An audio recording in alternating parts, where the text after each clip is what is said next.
Bapak, Ibu, saudara, dan anak-anak kekasih Tuhan,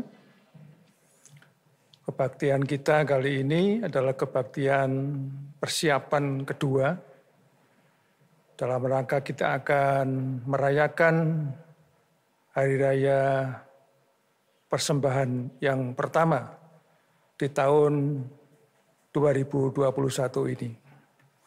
Karena itu di dalam kebaktian kita kali ini kita akan kembali mendalami apa makna sesungguhnya, kenapa gereja mengadakan ibadah dan perayaan Hari Raya Persembahan. Dan karena itu mari kita nanti belajar dari kesaksian kitab suci.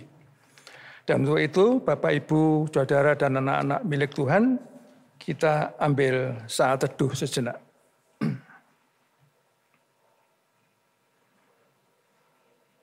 Ibadah kami kali ini, kami lakukan hanya di dalam nama Allah Bapa, Allah Putra, dan Allah Roh Kudus.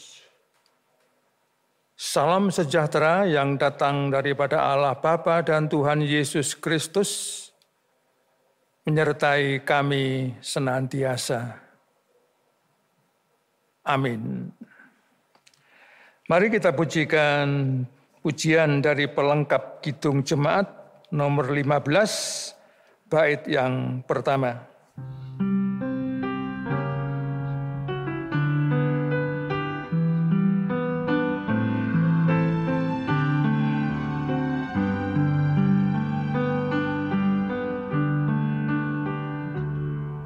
Kusiapkan hatiku Tuhan menyambut firman-Mu saat ini.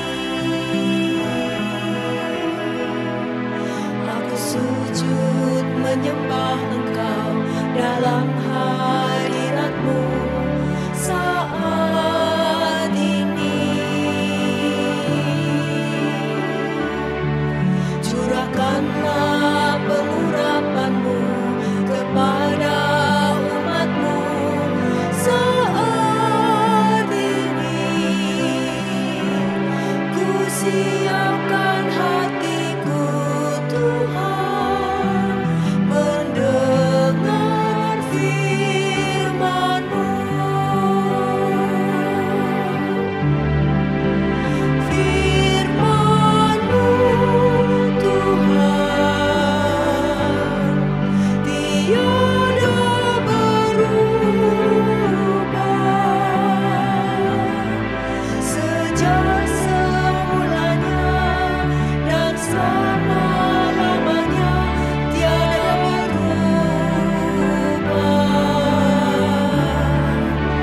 Firman-Mu Tuhan penolong hidupku. Ku siapkan hatiku Tuhan menyambut firman-Mu.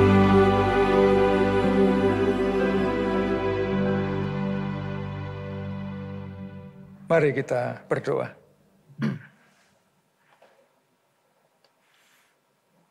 Bapa di surga,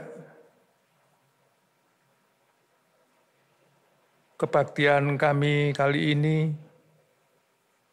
ingin mendalami kembali makna mengapa gereja Tuhan merayakan Hari Raya Persembahan setiap tahunnya. Karena itulah Bapa, kami ingin mendengar kesaksian kitab suci. Kiranya karya Roh Kudus-Mu sendiri yang menaungi kami dan memberikan kami kemampuan agar kami mampu mengerti dan memahami, lebih-lebih menghayati makna dan panggilan dari ibadah dan perayaan Hari Raya Persembahan yang telah disiapkan oleh jemaat-Mu di tempat ini. Biarlah firman-Mu nanti tidak kembali dengan sia-sia, tetapi menjadi makanan bagi kehidupan iman dan persekutuan kami demi kemuliaan nama-Mu. Dan kami mampu melakukan yang terbaik bagi Tuhan, gereja, dan sesama kami. Di dalam Yesus Kristus kami memohon dan bersyukur. Amin. Bapak, Ibu, dan saudara sekalian yang dikasihi Tuhan, kita akan membaca dari kesaksian Injil Markus pasal 4 ayat 26 sampai 34. Bacaan ini saya ambil dari leksionari Gereja Kristen Jawi Wetan.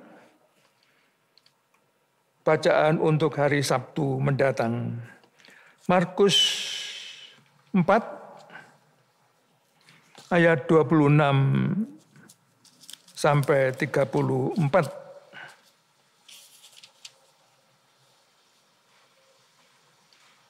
Injil Markus bab 4 ayat 26 sampai 34 yang demikian kesaksiannya.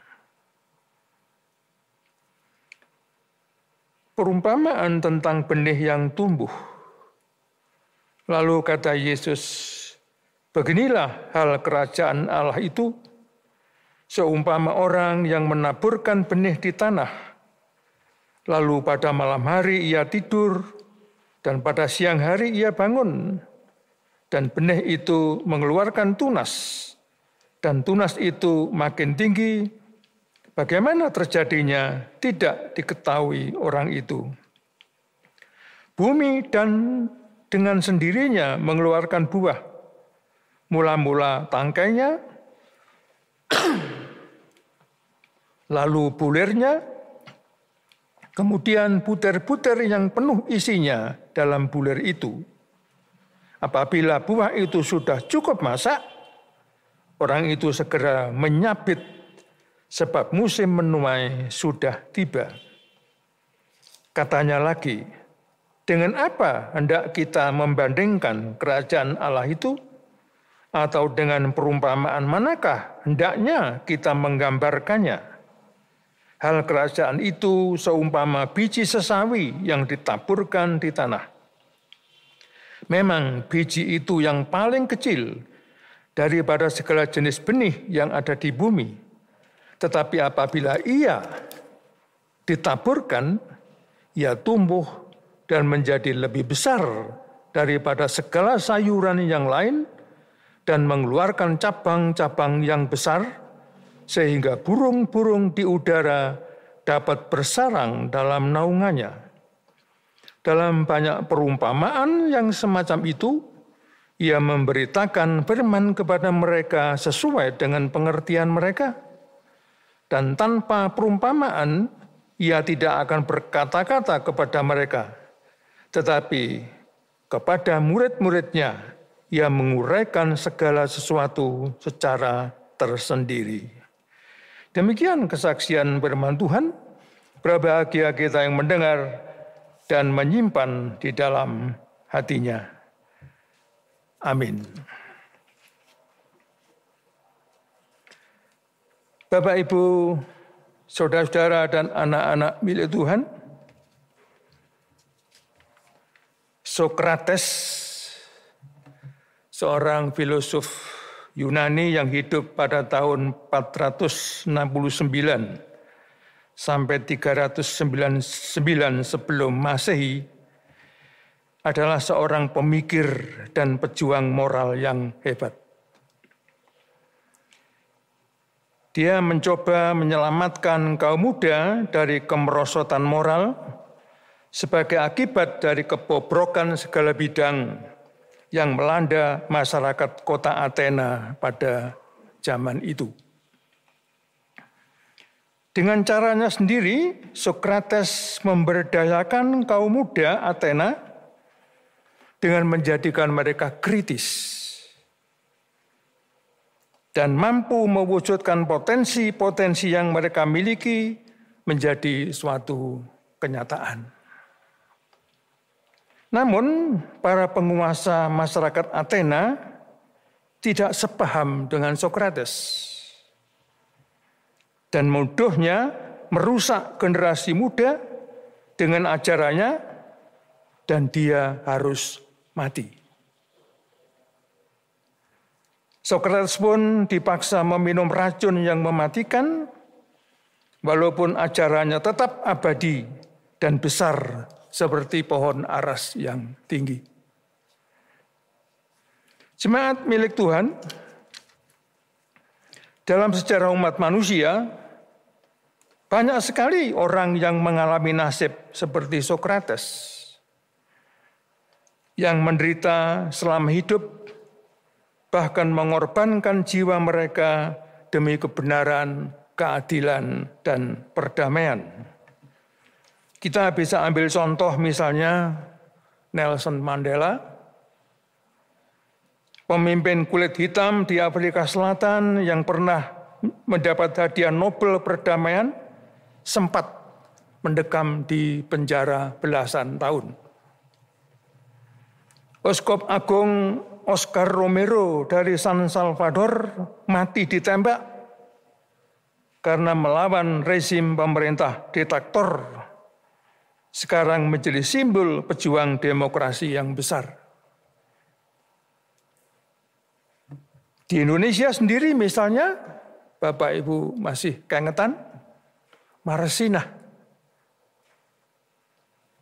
seorang buruh asal Nganjuk, Jatim, yang mati dibunuh secara mengerikan karena memperjuangkan nasib sesama buruh menjadi pahlawan keadilan dan kebenaran. Mereka ini adalah bibit-bibit yang harus ditanam atau dikubur terlebih dahulu dan kemudian tumbuh menjadi rujukan banyak orang dalam memperjuangkan keadilan dan kebenaran. Bapak, Ibu, saudara, dan anak-anak kekasih Tuhan, dengan sangat tepat Tuhan Yesus menggunakan perumpamaan biji sesawi untuk melukiskan kerajaan Allah. Pertumbuhan kerajaan Allah yang kadang kita sebut gereja itu mengambil pola pertumbuhan tanam-tanaman yang dalam hal ini diumpamakan dengan biji sesawi yang ditabur di tanah. Biji itu adalah Yesus yang menderita, disalibkan, kemudian dikubur. Proses menderita, mati, dikubur ini ternyata adalah awal dari sebuah proses pertumbuhan. Sebuah syarat satu-satunya. Mengapa? Karena andai kata Kristus tidak mati, maka gereja tidak akan pernah ada. Sekali lagi, kalau Yesus Kristus tidak pernah mati, maka gereja pun tidak akan pernah ada. Biji-bijian yang mempunyai potensi untuk bertumbuh menjadi pohon atau tumbuhan yang lain akan tetap menjadi biji jika hanya disimpan dalam kantong. Pertumbuhan biji-bijian akan terjadi jika ditanam di dalam tanah. Mengalami semacam pembusukan yang perlu agar tunas-tunasnya bisa keluar dan mencekam tanah yang menjadi tempat bertumbuhnya. Jemaat milik Tuhan, setelah lebih dari 2000 tahun bibit kerajaan Allah yang ditanam di Israel dulu, kini telah menjadi gereja yang mempunyai ranting lebih dari 2 miliar manusia.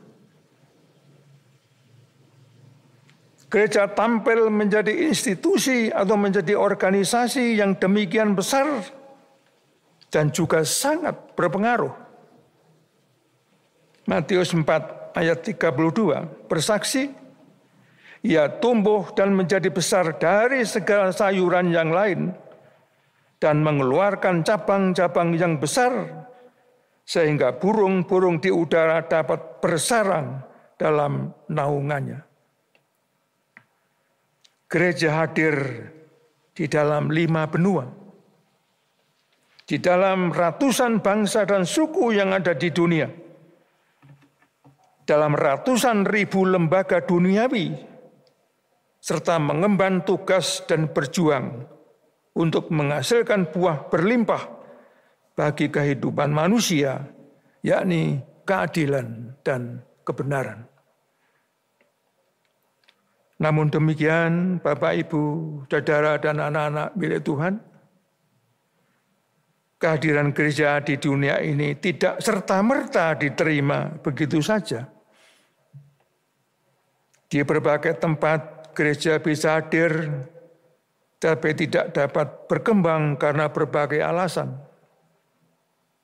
Bahkan di beberapa tempat gereja belum bisa hadir karena ditolak sama sekali, atau dibiarkan hadir tetapi pertumbuhannya dihambat dengan berbagai cara.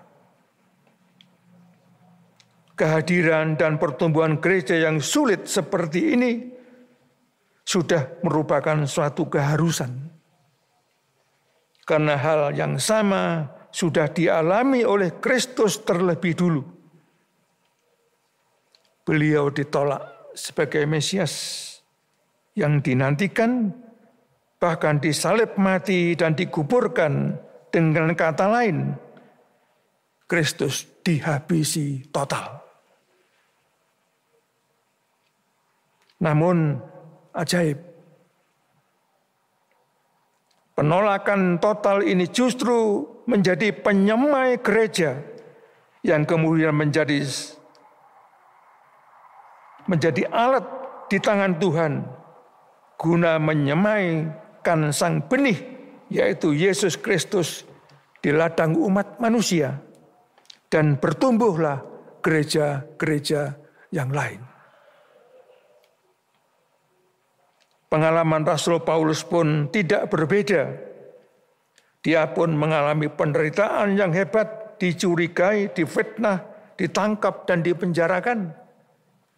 Namun dia tetap kuat dan berkata kepada jemaatnya yang menderita, saudara-saudara, hati kami senantiasa tabah.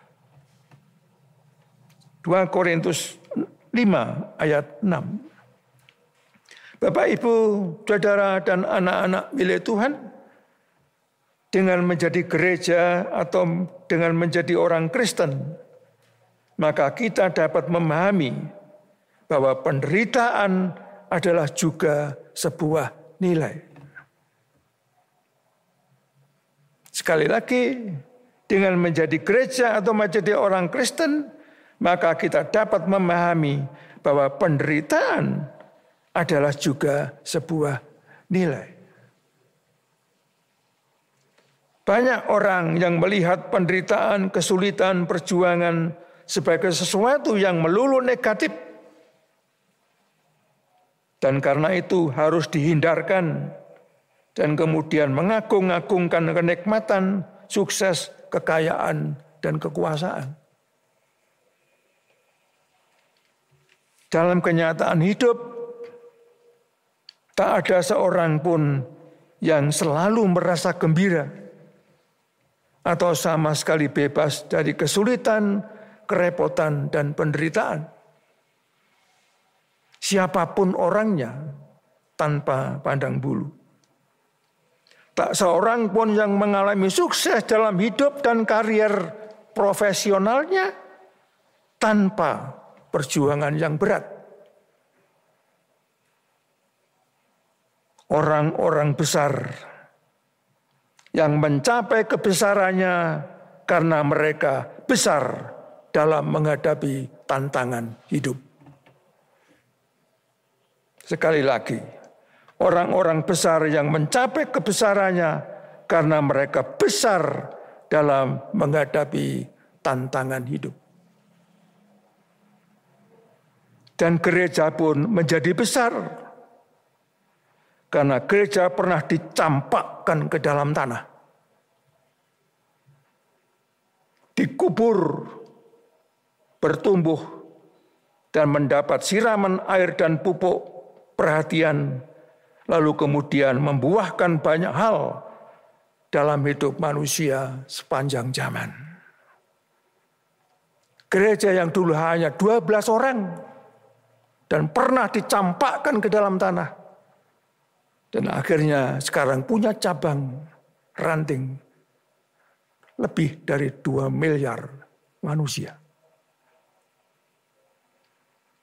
Jemaat kekasih Tuhan, pepatah Cina mengatakan, jika ingin menanam untuk 1 tahun, tanamlah gandum. Jika untuk 10 tahun, tanamlah pohon. Jika untuk 100 tahun, tanamlah manusia.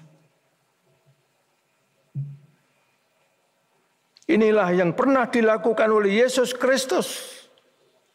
Menanam dirinya sendiri dalam kematian dan kebangkitannya. Demi menumbuhkan para putra-putra terkasih yang merasa terpanggil untuk mengubur pamrih pribadinya agar mampu menumbuhkan yang terbaik sebagai persembahan yang kudus bagi kemuliaan Tuhan. Karena penguburan pamrih pribadi, Bapak, Ibu, Saudara, dan anak-anak adalah awal dan proses pertumbuhan ketulusan kasih sayang seseorang, baik kepada Tuhan, gereja, maupun sesamanya. Penguburan pamrih pribadi adalah proses pertumbuhan kasih sayang seseorang kepada Tuhan, gereja, dan sesamanya. Inilah salah satu makna dari ibadah dan perayaan unduh-unduh. Tuhan memberkati. Amin.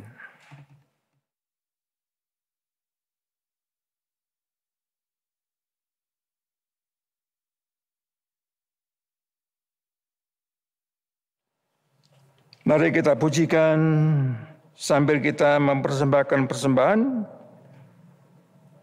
dari pelengkap Kidung Jemaat 274 bait 1, 2, dan 3.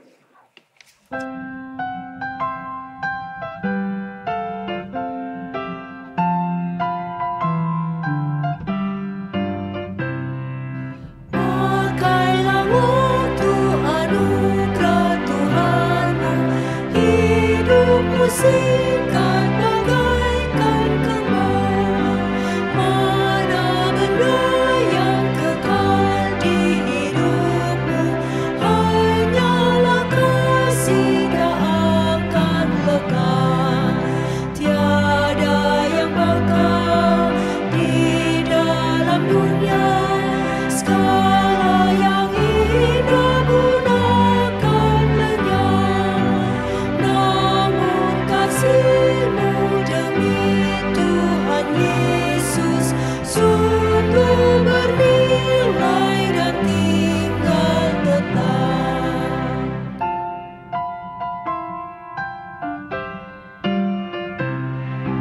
Jangan menyia-nyiakan waktumu, hibur dan tolonglah yang berkeluh.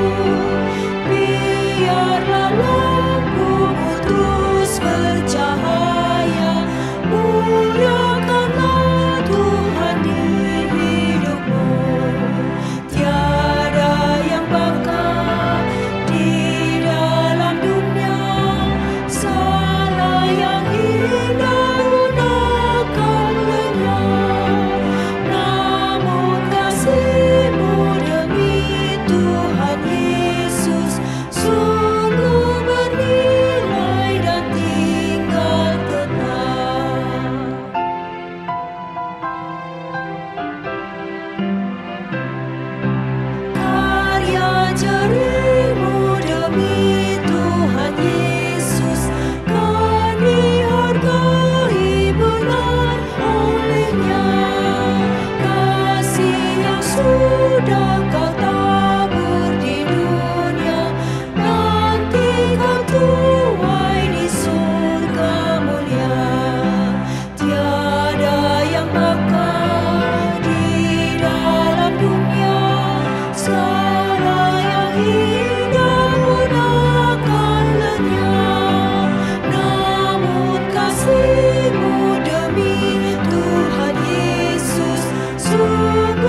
Mari kita berdoa. Bapa di surga, tanamkan firman itu dalam hati kami masing-masing. Kami selaku warga jemaat yang Kau kasihi, biarlah melalui renungan firman-Mu pada kali ini, kami mampu untuk menumbuhkan kasih sayang kami, baik kepada Tuhan, gereja-Mu, maupun sesama kami. Agar kehadiran kami benar-benar bermakna bagi sesama, bagi gereja, bahkan bagi kemuliaan nama Tuhan. Seberapa jauh keterbatasan kami di dalam memahami dan memperlakukan kehendak-Mu ya Bapa, Bapa kiranya tidak bosan-bosan untuk membimbing kami semua, agar gereja-Mu semakin terlayani dan nama-Mu semakin diagungkan. Di tengah-tengah ibadah kami kali ini, kami juga teringat Bapa kepada saudara-saudara kami yang saat ini sedang menderita sakit. Tentu banyak yang bisa kami sebutkan. Kami hanya teringat sedikit untuk saudara-saudara kami yang saat ini sedang dirundung kesakitan. Kiranya Bapa berkenan hadir di tengah-tengah kesakitan mereka. Kami teringat akan Ibu Rini Sulistyo Rini, Bapak Danin Jeswanto, Bapak Satono, Bapak Secowinoto, dan saudara-saudara kami yang lain.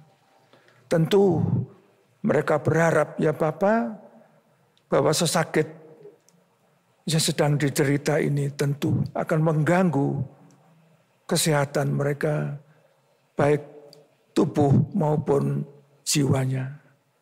Namun kami percaya bahwa Bapa berkenan hadir di tengah-tengah kelemahan mereka. Bapa berkenan memberkati segala apa yang diperlukan, baik makanan, minuman, maupun obat-obatan. Sehingga melalui itu semua, tangan Tuhan sendiri yang berkarya bagi kesehatan dan kekuatan saudara-saudari kami semuanya. Bapa di surga, kami juga ingin berdoa untuk keluarga-keluarga gereja-Mu, Gereja Kristen Jawiwetan, Jemaat Malang ini.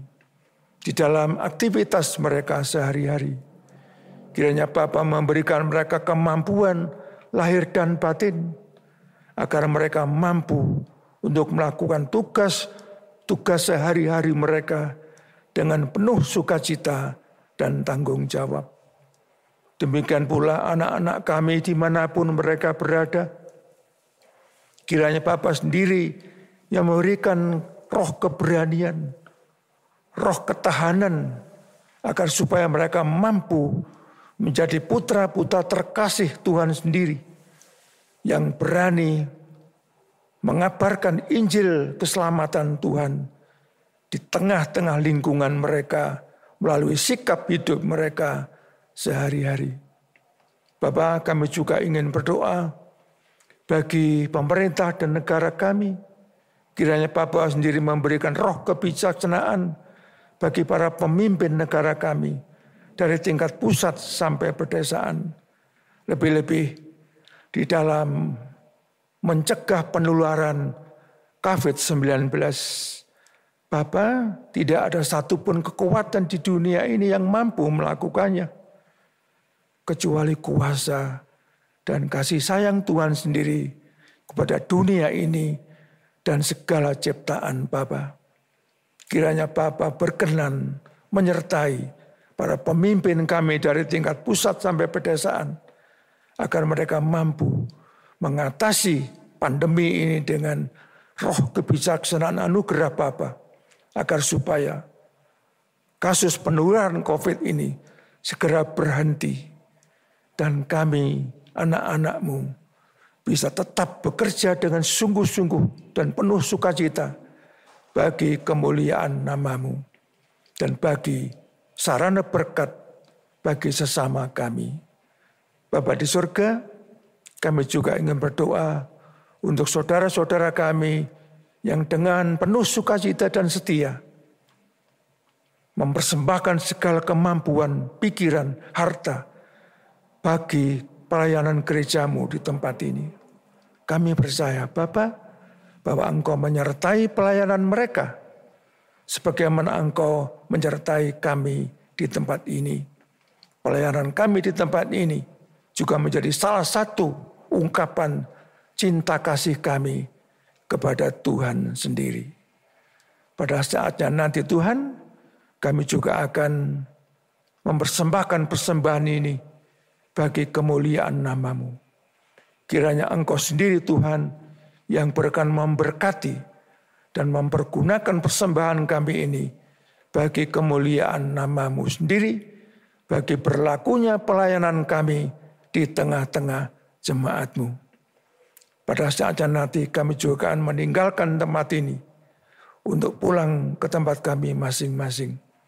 Bapa di surga, sertailah kami agar kami sampai di tempat tujuan dengan selamat. Demikian juga kami yang masih tetap tinggal di rumah kami masing-masing.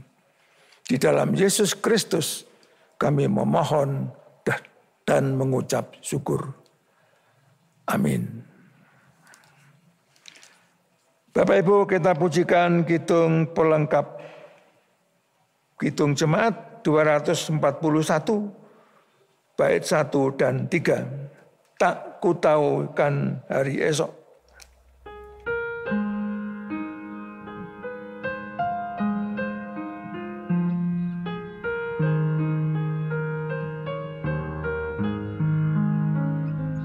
Tak kutahukan hari esok, namun langkahku tegak. Bukan surya ku harapkan, karena surya kan lenyap. Oh, tiada ku gelisah akan masa menjelang. Ku berjalan serta Yesus, maka hatiku tenang. Banyak hal tak ku fahami dalam masa menjelang, tapi terang bagiku ini tangan Tuhan yang pegang.